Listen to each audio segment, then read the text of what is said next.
Good evening, everybody. Happy Monday, August 17th. This is another installment of Set Fire to Your Purpose.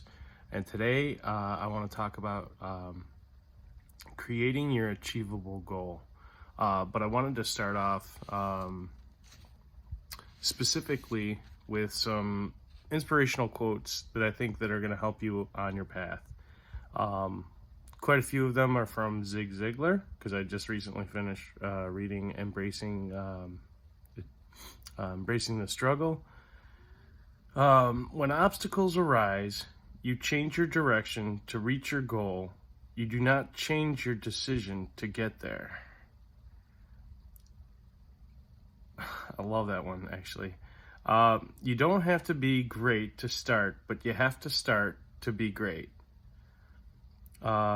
This one was an anonymous one, but I could do some more research because I know I've heard it a number of times. You have to put out energy to have it come back to you.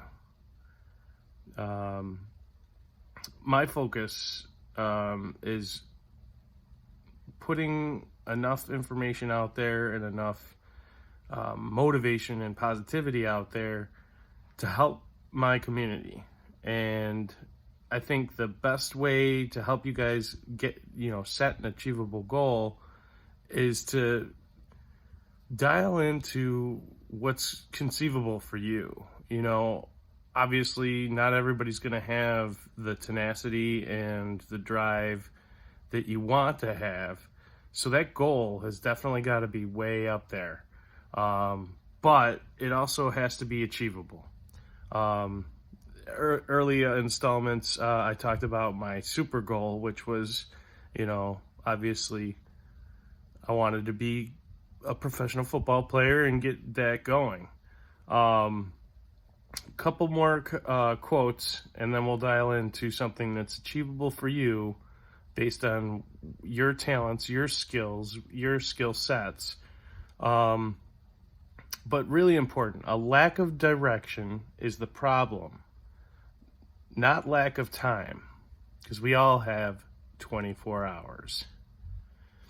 3 things you give and still keep: your word, your smile, and a grateful heart.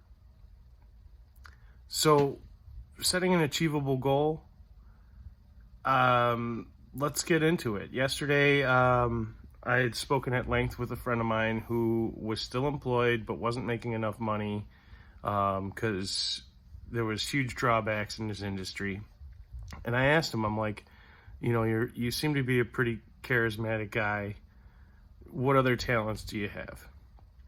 He's talking about, he used to pull pranks with his buddy at the flea market, and they started to do videos, and they were doing the fart prank, which is fun and funny and entertaining. But he also mentioned that he used to design pins for bands and for groups. And I started to talk to him. I said, do you have any of these pins? Like, can I see some? What's holding you back? Why did you stop making them?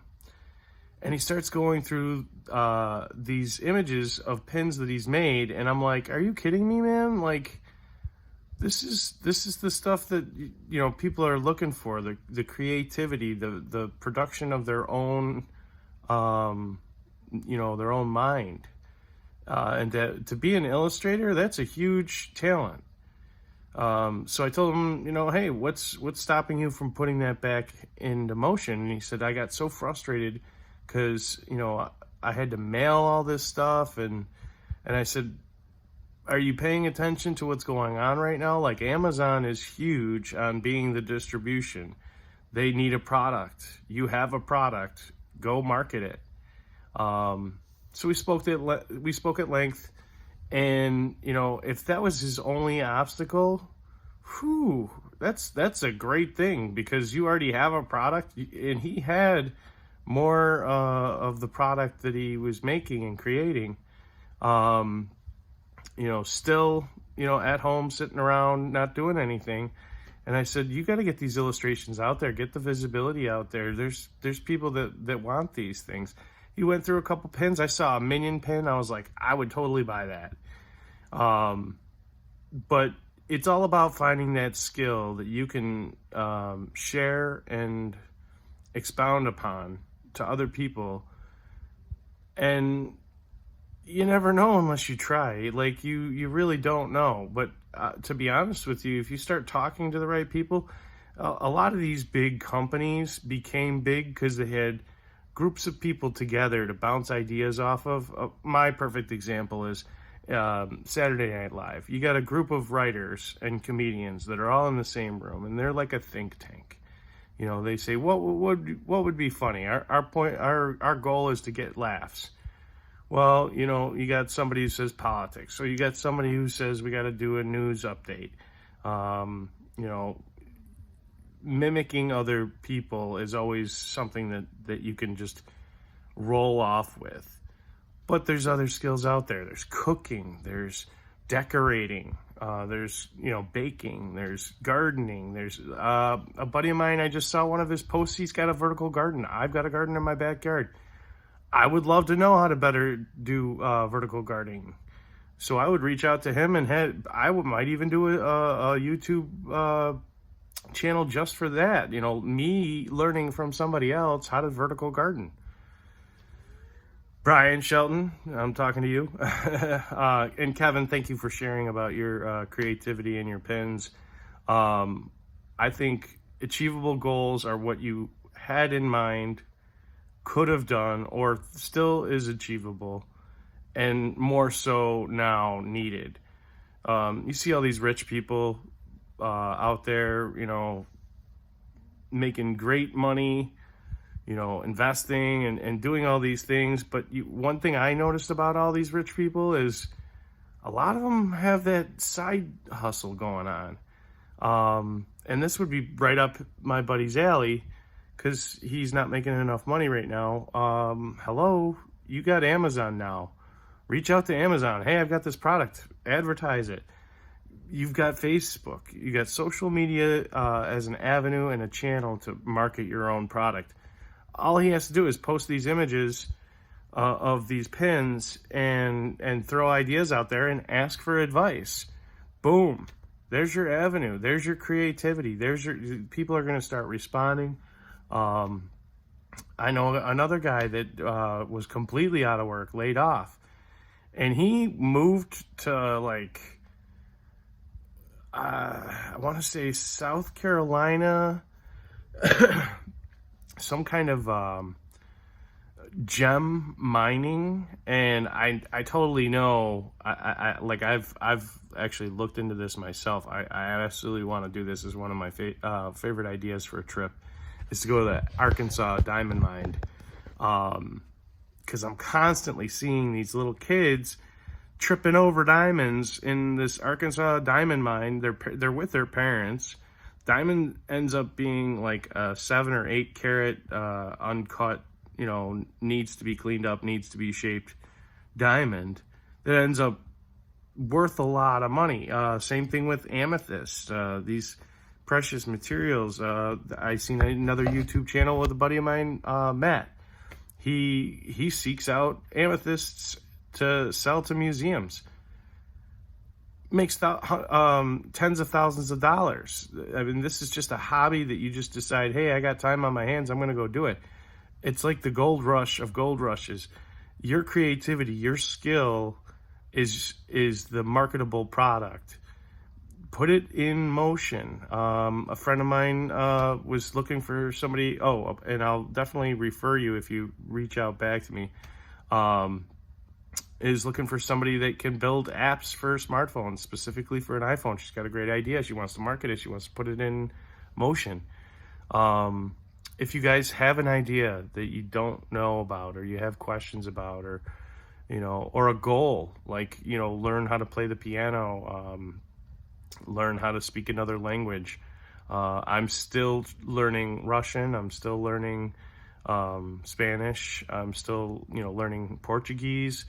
You know, I have an interesting grown up approach to languages. When I was 5 years old, I went over to an Indian kid's house, and his parents wouldn't talk to me. And I went back to my parents, and I go, Mom, why wouldn't this kid's parents talk to me? I wanted them to feel comfortable. I want to know about their culture. And she said the best thing you could do is to make them feel comfortable is to learn their language. And I kind of ran with that. I talked about it a little bit in another video, I'm sure. My sister, she's a sign language interpreter. My best friend growing up, both of his parents were deaf. He's a sign language interpreter. And he also posts videos on Facebook every day. I know I've mentioned him. You can learn sign language. It's as easy as that. He just posts a video. It's like a 2-minute video, tells a quick, witty joke, and then shows you the words that he's teaching that day in sign language. It's genius. If you've got an idea, if you've got a goal, put it down on paper. Make it your priority. It's all about your motivation. Positivity is a bunch of sparks. Okay, you got to keep feeding yourself with these sparks of light in a dark time.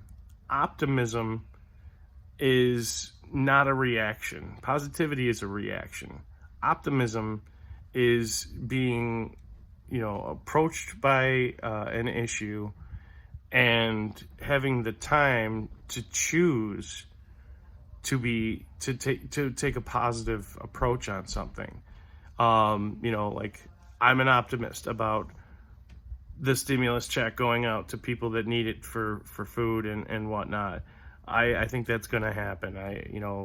It may not, but I'm trying to stay positive. I think it's easier for everybody to kind of stay focused on positivity, but optimism is a practiced trade. You have that faith that pushes you to believe. Positivity, it's not really the faith in believing in others, but it's taking that approach as a reaction. I hope this all sinks in very well with you guys. I'm probably going to dig a little bit deeper in the next installment for creating your achievable goal, because I only just lightly dusted the top of this subject. If you like this content and you want to hit that like button and subscribe and hit the bell notifications for more updates, I'm happy to have you as part of my community. For those of you who have subscribed, I absolutely appreciate you. Thank you. You guys have a great rest of your Monday.